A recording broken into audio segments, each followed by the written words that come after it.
December 16th, 1944. Ardennes, Forest, Belgium. Engines hot, the men in foxholes held their breath as the distant rumble of armored vehicles grew louder. Reports from forward observers noted enemy troops moving into position. Small arms fire heard sporadically. Lines tense, communications strained. Smoke drifted through the pines clinging to the ground. Steel vibrated under the weight of anticipation. A single order cut through the static of radios and shouted commands. Hold the line. Wait for contact. Minutes later, the first volleys of Thompson's submachine gun fire echoed through the forest, carrying farther than anyone expected. German patrols advancing cautiously along the snow-covered paths halted abruptly. Field notes recorded sudden enemy automatic fire, unexpected rate of fire. Units disoriented. Immediate withdrawal observed in multiple squads. Men in the trenches felt the shock as a mechanical rhythm of repeated bursts tore through the quiet of the Ardennes morning. Diaries from infantrymen mentioned the disbelief in the enemy's reaction. I have never seen them stop so fast. Our bullets hitting with impossible speed. Officers logged similar observations in after-action reports. Enemy morale visibly shaken. Movement hindered. Casualties mounting faster than anticipated. This was the moment historians later summarized as the shock the German forces experienced under the concentrated fire of the Thompson SMGs. The documentation is sparse but consistent. Machine gun fire coordinated from concealed positions created an immediate tactical advantage, one that reshaped the initial hours of engagement. Engines still idled. Snow crunching under boots, the forest alive with tension. Every creak of metal and muffled shout carried a story recorded only in notes logs and first-hand diaries. Here amid the smoke and the cold, the Germans were shocked. This was the first contact in the Ardennes offensive where the Thompson's impact became undeniable, precise, rapid, and recorded in the rhythm of archival evidence. December 1944, United States training camps and depots. The Thompson submachine gun had entered American service nearly a decade prior, originally designed for law enforcement and urban policing, before being adopted by the U.S. Army for overseas deployment. Production records indicate that by 1944, the War Department had issued over 100,000 units to infantry, airborne, and specialized reconnaissance divisions. Each weapon underwent inspection for barrel integrity, magazine reliability, and rate of fire calibration, with ordnance logs recording tolerances within fractions of an inch. Training manuals detailed the cyclic rate effective range and magazine capacity, instructing soldiers to familiarize themselves with 20 and 30-round magazines and later drum magazines for select units. Infantry reports from Camp Hood, Texas, and Fort Benning, Georgia, outline intensive marksmanship drills. Soldiers practiced firing from prone positions, moving lines, and through makeshift obstacle courses designed to replicate European forest conditions. Unit logs note that troops conducted continuous 6-hour firing exercises alternating between rapid-fire bursts and controlled pairs, simulating engagement in close quarters. Drill instructors emphasized coordination, one soldier covering, while another advanced integrating Thompson fire into small unit tactics. Officer reports stress that effectiveness relied not on individual skill alone, but on disciplined squad communication and synchronized action. Meanwhile, logistics and deployment were under careful planning.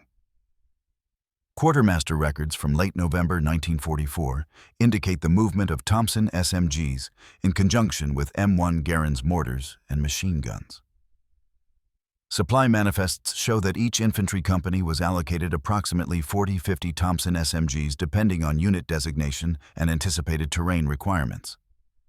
Rail transport schedules, port offloading logs in Normandy and Antwerp, and convoy documentation indicate the coordinated movement of weaponry to staging areas near the Ardennes, timed to coincide with the German offensive in the region. Correspondence between division commanders and battalion officers reveals a persistent concern regarding the German buildup. Reports from intelligence sections estimate enemy armored strength as exceeding previous expectations. Panzer divisions concentrated in the northern sector. Resistance likely to be formidable. Infantry firepower must be optimized to compensate. Soldiers themselves in diary entries reflected a sense of caution. Private letters note, "We know the Germans have more tanks and artillery than we've faced recently. Confidence is steady, but nerves are taut. These assessments frame the tactical decisions that would soon unfold in the Ardennes. The path from training grounds to battlefield engagement was shaped by both equipment proficiency and strategic necessity.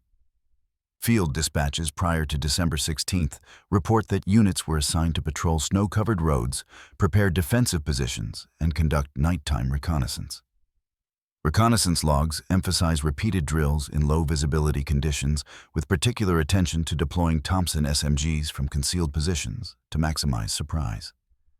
Archival photographs show soldiers in winter fatigues, weapons at the ready, moving cautiously through forests, their tracks in the snow recorded for post-action evaluation. Operational planning documents preserved in the National Archives reveal the intended use of the Thompson as a shock weapon in forested environments where its rapid rate of fire and controllable recoil offered a distinct advantage over standard rifles.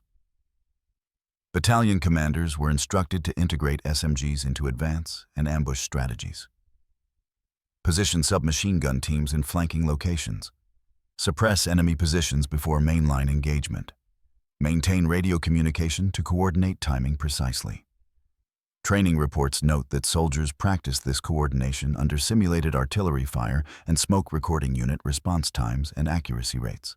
By mid-December, as the Ardennes offensive commenced these combined factors, proficiency with the Thompson careful logistical planning and coordinated tactics positioned American units in a manner contrary to prior German expectations. Field intelligence suggested that the enemy anticipated infantry with standard rifles, engaging primarily at mid to long range, but the massed deployment of SMGs altered the combat dynamic. Division reports note enemy advances halted unexpectedly in Sector 3.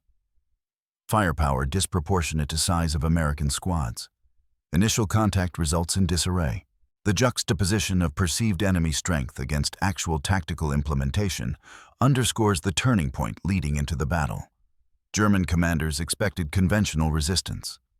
American units had been trained to exploit terrain-coordinate rapid fire and maintain disciplined concealment. Supply lines ensured that magazines, spare barrels, and ammunition were delivered just in time, minimizing delay and maintaining a rhythm of engagement that the enemy could not anticipate.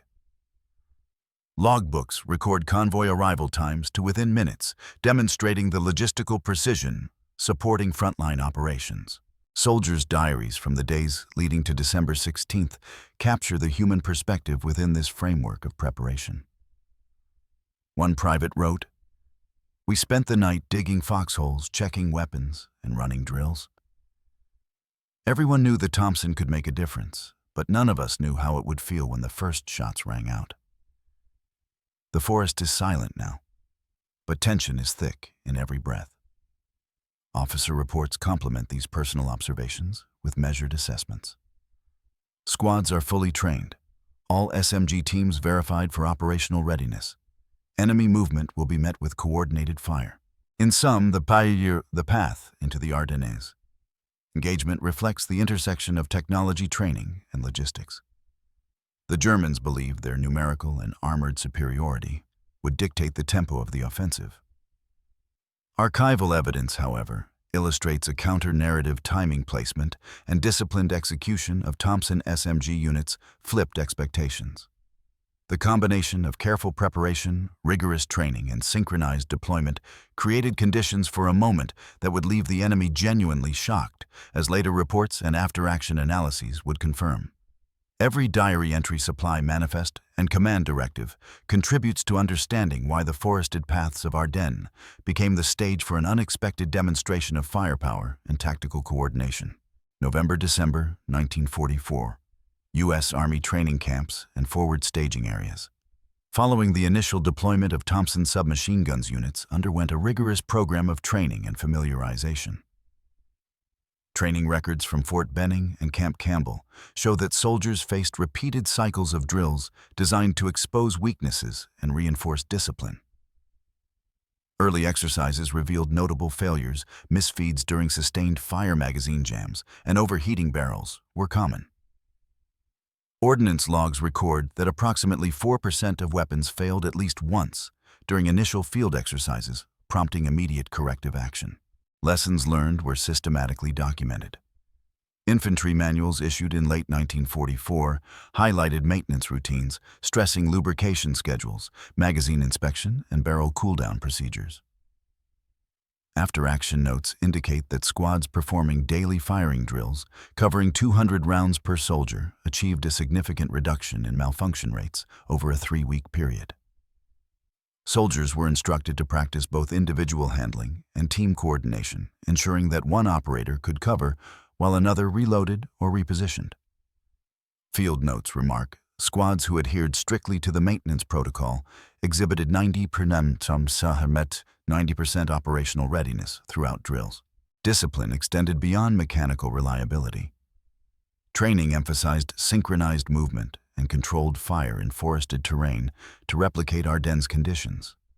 Units conducted exercises moving 12-15 miles per day through simulated obstacles, testing endurance and communication. Reports indicate average daily progress for light infantry units ranged from 10 to 14 miles, constrained by terrain and simulated enemy contact. Coordination between squad leaders was reinforced using field radios, runners, and pre-established signals. Documented drills show that squads could relocate and establish firing positions within 18 minutes, on average, a critical factor in executing ambushes with Thompson SMGs. Trust between crew members was another focus of training. Diaries from non-commissioned officers note repeated emphasis on mutual reliance. One man covers the advance, another reloads, the third observes the flank. Our survival depends on knowing each other's position without a word. Archival photographs of squads in training depict men moving in staggered formation, weapons at the ready, eyes scanning both forest and sky. Officers logged observations about squad cohesion, noting that units with higher cohesion demonstrated faster reaction times under simulated fire, up to 25% quicker in repositioning during ambush drills. Technical familiarization with the Thompson itself was critical.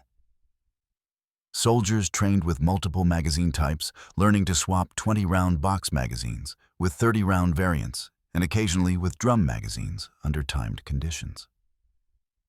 Range tests documented muzzle velocity averaging 2 to 850 feet per second for the standard .45 ACP round, with effective suppression ranges up to 150 yards in dense forest. Field reports recorded fuel consumption for vehicular support, mechanized transport averaging 1.8 gallons per mile in snowy conditions, sufficient to maintain continuous resupply of ammunition and critical supplies over 30-mile forward positions. Simulated engagements documented failure and recovery rates. Initial exercises produced a 12% loss rate of effective fire coverage per squad due to misfires, communication errors, or fatigue. By the end of the preparation period, careful integration of drills reduced this rate to under 5%.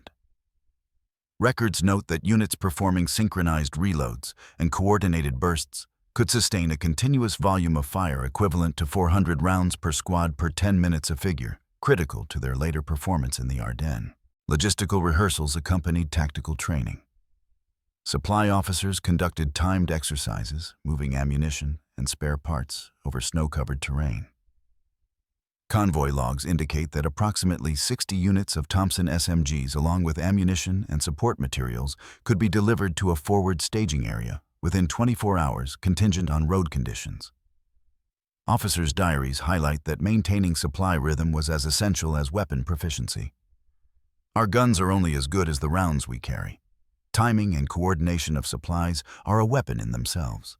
Psychological preparation intertwined with technical drills. Reports from forward officers note repeated simulations of sudden enemy contact, creating a conditioned response among soldiers to maintain composure while delivering maximum effective fire.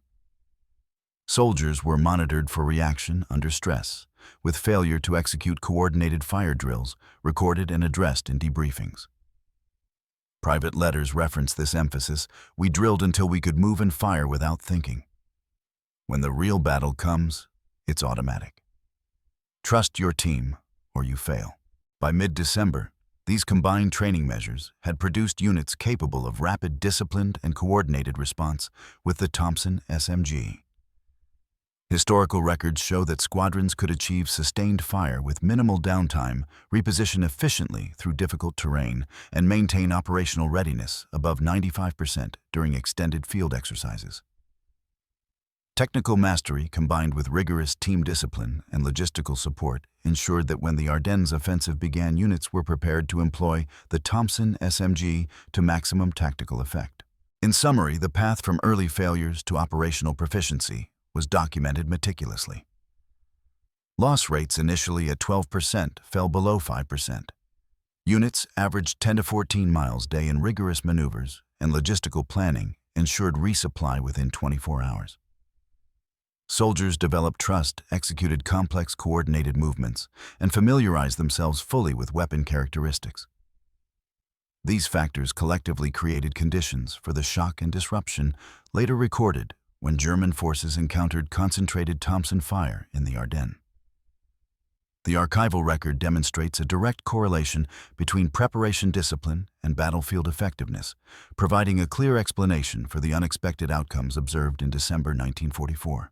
December 16-17, 1944. Ardennes Forest, Belgium.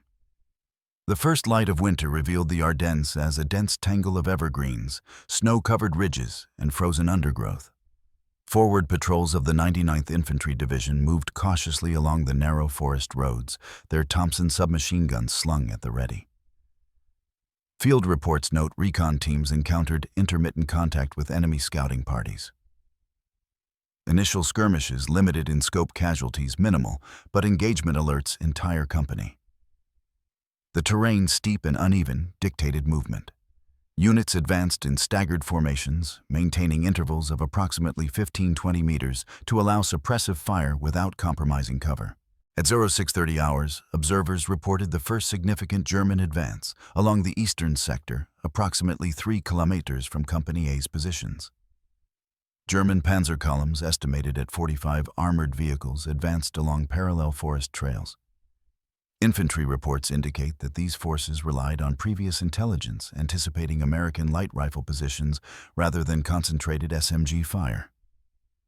Communications logs show multiple messages exchanged between squad leaders. Enemy armor observed.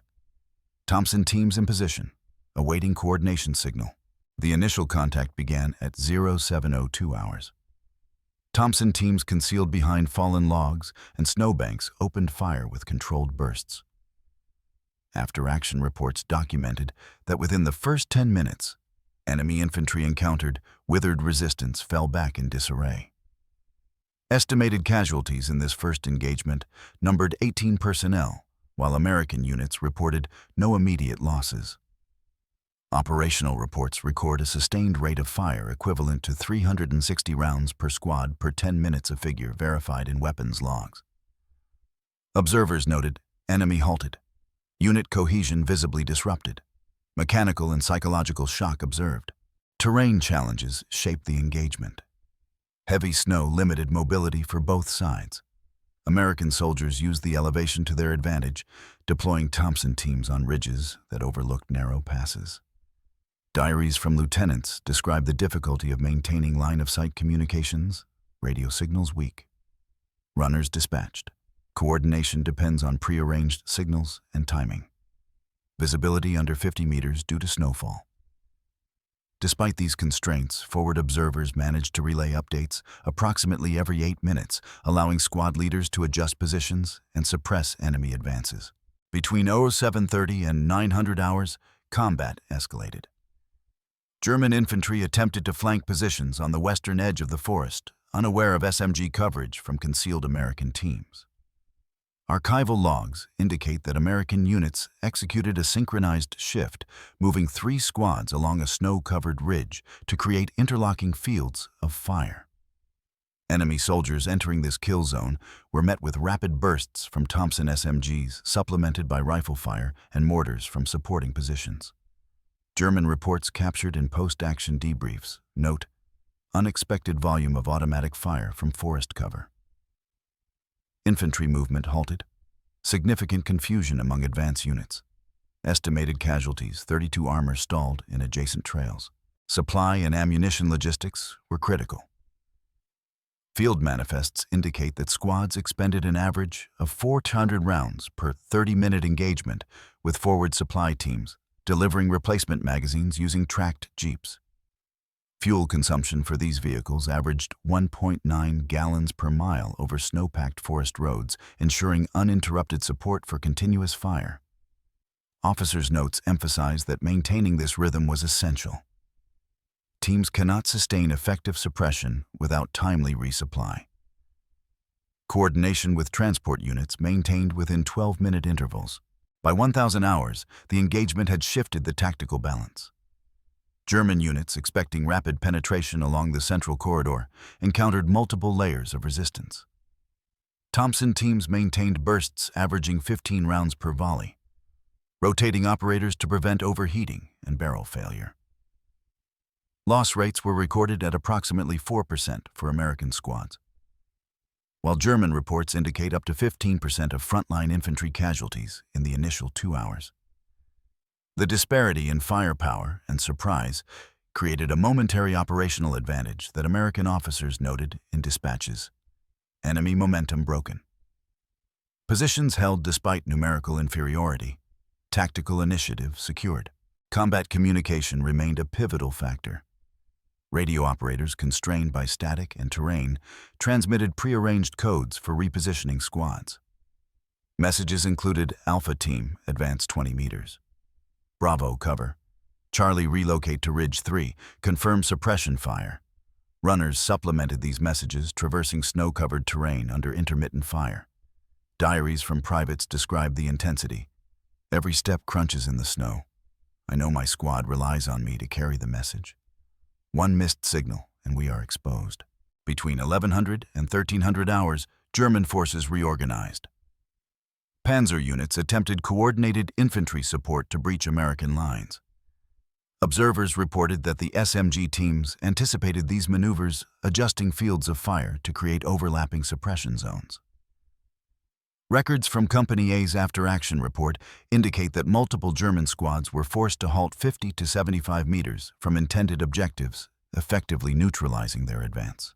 Estimated casualties during this phase reached 27 personnel, with several light armored vehicles stalled due to snow and disorientation. American casualties remained minimal. Medical logs show 2 minor frostbite cases and 1 shoulder sprain from repositioning under fire.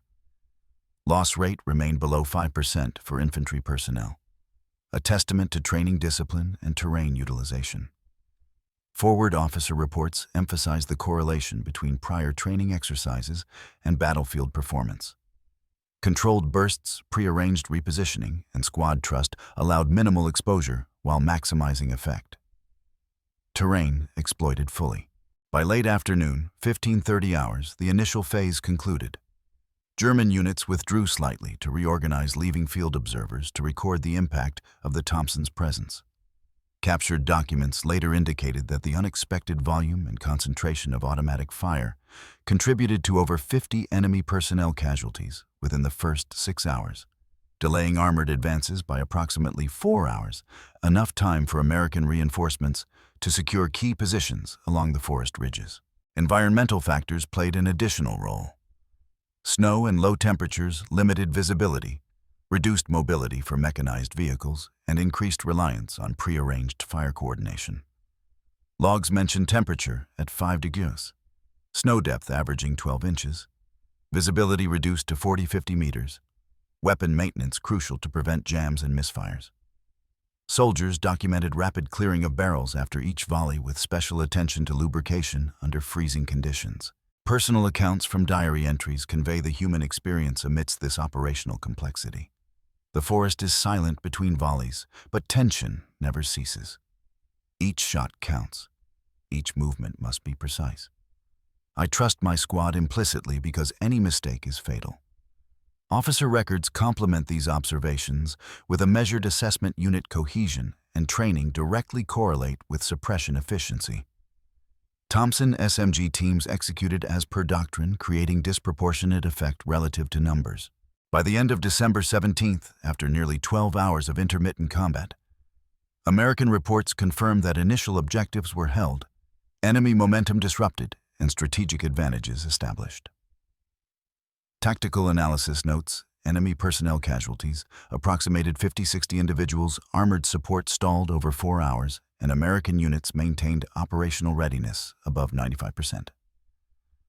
Forward observers emphasized that the Thompson SMG's rapid fire capability, combined with coordinated movement and terrain exploitation, directly contributed to this outcome. Archival evidence, including after-action reports, personal diaries, and captured German documents, consistently illustrates that the first combat phase in the Ardennes demonstrated a clear shift in engagement dynamics. The Germans, expecting conventional infantry resistance, encountered a disciplined, well-supplied, and technically proficient force capable of concentrated automatic fire, rapid repositioning, and effective communication, despite environmental constraints. The initial hours set the stage for subsequent phases, marking the Thompson SMG as a decisive factor in early Ardennes engagements. December 17–18, 1944. Ardennes, Forest, Belgium. As the sun rose over the snow-covered ridges, Company B faced renewed German pressure. Reports from forward observers indicated that enemy infantry and light armored units attempted a flanking maneuver along the western sector, aiming to penetrate the thinly held American lines. The weather compounded the difficulty. Snowfall reduced visibility to approximately 30 meters, while frozen ground impeded rapid movement. Battalion logs note enemy approach detected. Thompson SMG teams repositioning. Radio lines intermittent. A critical split-second decision shaped the engagement. Lieutenant Harold Jensen, commanding a squad covering a key pass, received partial radio updates that suggested a simultaneous enemy advance on both flanks. Diary entries preserved in the National Archives recount his thought process. "We have 1 minute to react. We cannot split. We must cover the ridge. I ordered Bravo team forward while Alpha provided suppressive fire. No hesitation. One wrong move and the ridge falls." Thompson teams executed bursts of automatic fire with disciplined timing, rotating operators to avoid overheating. Reports indicate that during a 15-minute exchange, each squad fired approximately 420 rounds, maintaining interlocking fields of fire. Forward observers noted that German infantry units attempting to traverse the narrow pass were pinned down with 12 personnel incapacitated within the first 5 minutes. The rapid, controlled bursts repeated the motif established in the first combat phase: shock through concentrated automatic fire from concealed positions. Amid this tactical success came personal cost. Private Samuel Ortiz, documented in a field hospital log, sustained a glancing wound to his shoulder from a stray rifle bullet while relocating ammunition. His journal entry reads, "A flash and then heat in my shoulder. Pain, yes, but the line holds." I carried another magazine for Thompson 1B before I sat down. The ridge did not falter. Elsewhere, equipment logs note that a Thompson SMG in Jensen's squad required immediate barrel replacement after sustained fire caused overheating. The repair log records 12-17-44, 10-32 HR's barrel swapped due to overheating. Operator rotation maintained. Squad operational within 7 minutes. These entries illustrate that the cost of tactical success extended beyond abstract statistics, encompassing physical injury, mechanical strain, and the mental burden of responsibility. The intensity escalated around 1100 hours.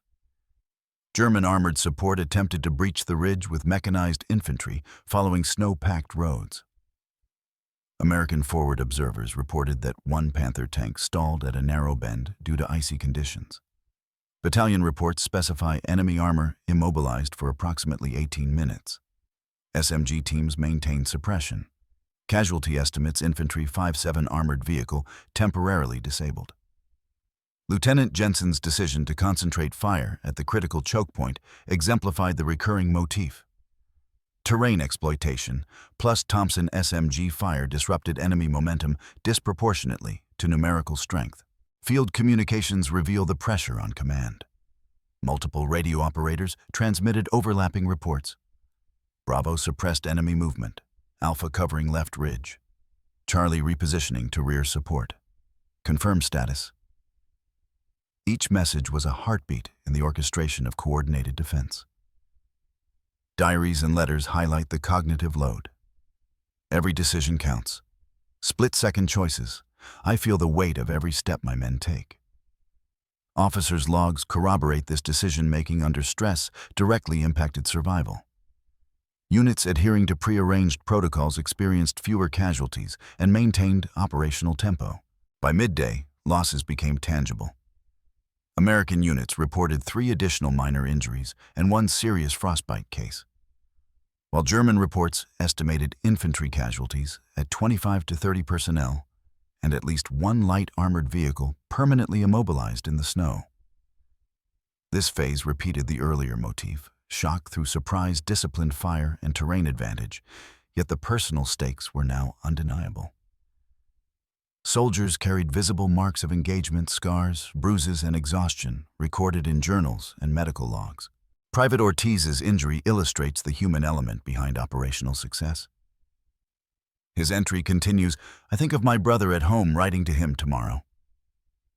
I carry the ridge, the Thompson, and the memory of each fallen man beside me." This echoes earlier motifs of the battle, the rhythm of bursts, the interlocking fields of fire, and the disciplined trust between squad members.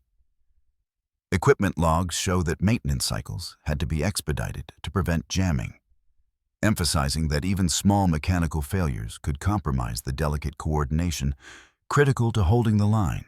At approximately 1430 hours, German forces withdrew partially to reorganize for another assault, leaving American units to consolidate positions. Battalion after-action reports document the outcome Ridge held. Enemy advance delayed 4 hours. Casualties: American minor 6, German 50-55. Thompson SMG teams effective in suppression and morale disruption. The report underscores the repeated tactical motif established in Combat Phase 1. A small disciplined teams wielding automatic fire could halt numerically superior forces when supported by terrain and pre-arranged coordination. Letters and diaries from the period reflect the psychological strain. One private writes, "Every burst, every step weighs on you. Yet we held. Yet the forest remains ours momentarily."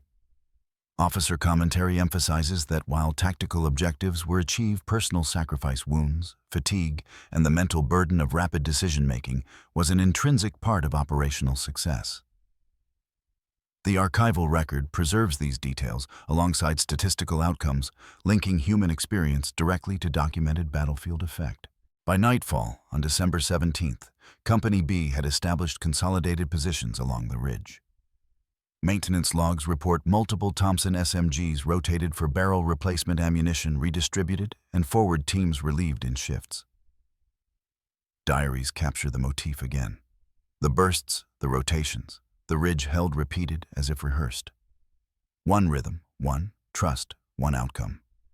Field hospitals logged injuries, and repair teams ensured that all weapons would be operational for anticipated follow-up engagements. The balance between human endurance, mechanical reliability, and tactical precision defined the climax of this combat phase. In conclusion, Combat Phase 2 illustrates a convergence of split-second decisions, disciplined execution, and human cost. Archival evidence from diaries, letters, repair logs to after-action reports reveals that while the Thompson SMG's firepower created a decisive tactical advantage, success came with tangible physical and mechanical tolls. Personal sacrifice, fatigue, and equipment strain were inseparable from the operational outcomes. The repeated motif of concentrated disciplined fire echoing the initial shock of Combat Phase 1 remained central. Small teams' coordinated movement, terrain, mastery, and rapid controlled bursts defined the climax of Ardennes engagement. December 18th and 19th, 1944, Ardennes, Forest, Belgium. Following the intense engagements of the preceding days, American units began systematic consolidation and assessment. Battalion logs record that Thompson SMG teams remained fully operational, with all weapons inspected and repaired where necessary. Repair logs note barrel replacements on 12 of 48 submachine guns. Magazine reloading verified and cleaning performed to maintain reliability in sub-zero temperatures. Ammunition stocks were replenished by forward supply convoys, which maintained a schedule that ensured uninterrupted readiness, averaging 1.8 gallons of fuel per mile for mechanized transport over snow-covered forest roads. Casualty reports were compiled. Company A reported 2 minor frostbite cases and 1 sprained shoulder. Company B listed 6 minor injuries from shrapnel and small arms fire. Archival records estimate German casualties at approximately 105 personnel and 3 light armored vehicles immobilized, delayed for several hours by terrain and concentrated SMG fire. The documented outcome confirms the operational thesis established during Combat Phase 1 and 2. Disciplined, well-positioned Thompson teams could inflict disproportionate effect relative to the size and number of units engaged. Officers' evaluations emphasize the interplay between preparation skill and fortune. Lieutenant Jensen's after-action report states, "Our success was not merely a function of firepower. Terrain exploitation, synchronized squad movement, and rapid decision-making proved decisive. Luck favored the prepared, but preparation itself reduced reliance on chance. Field dispatches highlight that timing of resupply convoys' maintenance cycles and environmental conditions contributed to the effective implementation of training protocols. Equipment logs further corroborate that rotations of operators and preventive maintenance minimized weapon failure rates, sustaining operational tempo. Leadership lessons were noted across unit journals. Captains emphasized clear delegation, mutual trust, and prearranged response protocols as critical factors. Diaries from non-commissioned officers consistently remark that small unit cohesion and trust in subordinate judgment directly influence survival and tactical success. One entry reads, "Each soldier knew his role and the roles of his team. Decisions made in seconds, executed without hesitation. Leadership training and coordination carried us through the chaos." Beyond statistics, the archival record demonstrates how skill and discipline mitigated environmental and operational uncertainties. Terrain constraints, inclement weather, and limited visibility might have hampered less prepared units. Yet the combination of tactical rehearsal, mechanical familiarity, and coordinated communication allowed small teams to maintain effective fire coverage, halt enemy advances, and sustain positions despite numerical and armored inferiority. Records emphasize that repeated motifs, rotating bursts, interlocking fields of fire, concealed positioning, were decisive factors in controlling engagement outcomes. Reflecting on the broader impact, post-battle evaluations in divisional archives suggest that the lessons from the Ardennes extended beyond immediate tactical success.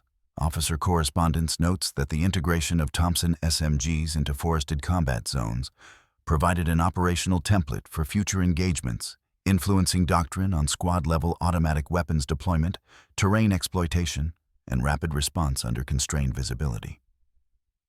Supply chain and logistical coordination demonstrated that preparedness amplified tactical advantage and reduced reliance on fortuitous circumstances. Personal accounts reinforce this archival perspective. Private Samuel Ortiz, who had sustained a glancing shoulder wound, recorded, "The ridge held because we trusted each other, knew our weapons, and moved as one. Skill, yes. Luck, perhaps, but only when preparation made it possible." Similar diary entries from lieutenants and sergeants echo the sentiment that disciplined execution was the primary determinant of survival and operational success, with chance playing a secondary role, contingent on readiness. In summary, the aftermath confirms the thesis. The combination of meticulous training, disciplined execution, mechanical familiarity, and terrain awareness allowed relatively small, well-coordinated units equipped with Thompson SMGs to achieve disproportionate tactical effect in the Ardennes. Casualty tallies, weapon maintenance logs, and operational reports collectively demonstrate that preparation skill and coordinated leadership outweighed numerical disadvantage and environmental adversity. The engagement's broader significance lies in its demonstration that small unit proficiency and integrated logistics could decisively influence battlefield outcomes. This principle informed post-war doctrine influencing squad tactics, automatic weapon deployment, and the prioritization of training and maintenance. In essence, the Ardennes engagement illustrates that battlefield success is rarely accidental. It is the result of preparation, discipline, and leadership executed under pressure, a lesson that extends beyond the forest and the winter of 1944. Post-war analysis, Ardennes 1945 and beyond. In the months following the Ardennes engagements, U.S. Army post-action reports and doctrinal reviews highlighted the decisive impact of Thompson's submachine gun deployment in forested terrain. Tactical evaluations emphasized that small, well-coordinated squads, equipped with automatic weapons, could halt numerically superior forces when properly trained, supplied, and positioned. Lessons drawn from after-action analyses informed revisions to infantry manuals, specifying optimal squad composition, firing discipline, and terrain exploitation. Reports noted integration of submachine guns within light infantry units enhanced defensive capability, particularly in restrictive or wooded environments. Training emphasis on coordination and controlled bursts increased operational effectiveness and reduced unnecessary exposure. Archival documentation from training commands illustrates that these lessons shaped post-war infantry doctrine. Exercises in subsequent years replicated Ardennes conditions, testing rapid repositioning, interlocking fields of fire, and logistical coordination under variable terrain and environmental constraints. Senior officers reflected that success relied not solely on firepower, but on the synthesis of mechanical reliability, personnel discipline, and tactical leadership. In doctrinal notes, one commander observed, "The Ardennes confirmed a principle that remains relevant. Skillful preparation amplifies combat power beyond mere numbers or equipment." Historians examining the archival record also note the broader significance. The engagement demonstrates how preparation and small unit cohesion can alter operational outcomes, a lesson applicable across conflicts and eras. Post-war military studies frequently reference the Ardennes-Thompson deployments as a case study in combining technology, terrain, and human decision-making to create disproportionate effect. Captured German records further reinforce this point consistently, citing the unexpected volume and coordination of automatic fire as a primary factor in operational delays and disorganization. Beyond formal doctrine, the Ardennes experience shaped perceptions of small unit capabilities in modern warfare. Archival interviews with veterans recount the lasting impression of disciplined, coordinated firepower, noting how early successes fostered confidence and informed subsequent training philosophy. Operational planners incorporated these insights into exercises across Europe, adapting procedures to various terrain types while maintaining the principles of interlocking fields of fire and rapid controlled engagement. The enduring lesson is clear. Battlefield outcomes are rarely determined by numbers alone. Properly trained, equipped, and coordinated teams can achieve disproportionate tactical effect. The experience of American units wielding Thompson SMGs in the Ardennes exemplifies this principle, providing archival evidence that preparation, discipline, and leadership can decisively shape engagement outcomes. The historical record underscores that such lessons are not sensationalized anecdotes, but verifiable accounts derived from reports, diaries, supply logs, and after-action reviews. For viewers of this documentary series, the Ardennes engagements stand as an example of archival-based storytelling evidence over dramatization.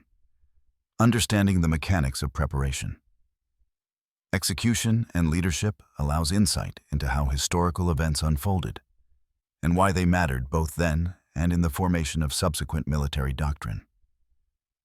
Subscribe to continue exploring archival narratives where each story is grounded in primary sources, verified documentation, and the preserved voices of those who lived through history.